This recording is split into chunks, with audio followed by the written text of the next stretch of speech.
What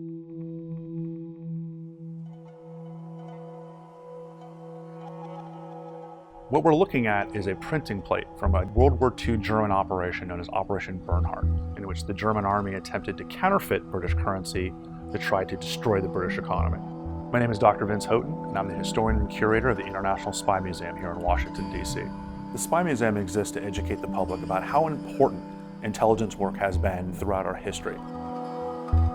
The economy was the strength of Great Britain during the Second World War. But if you could strangle that, if you could destroy that foundation, then you could bring the British nation to its knees. The idea was to flood Britain with fake currency so that no one could trust the British economic system. It evolved later on to a way to launder money and to create fake money to pay German spies. So this plate represents an extraordinary moment in the Second World War. We think of the war as bombers and tanks and the blitzkrieg across Europe. But really, Germany was thinking in different ways. In this case, it's about economic espionage, about economic warfare. You can look at it and realize how complicated this was. The British had installed multiple security features.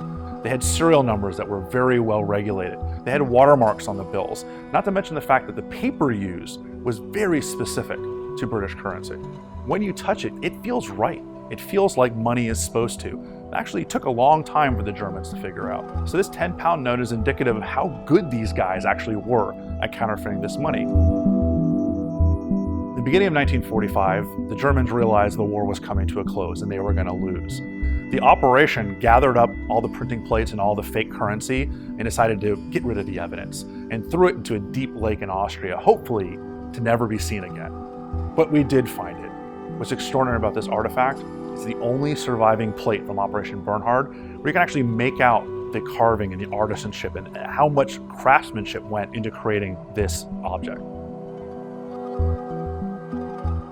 The reason I like this artifact so much is that it really brings across the idea that you can win wars in different ways. This is indicative of intelligence agencies and governments trying to find the edge, the way to defeat their enemy any way possible.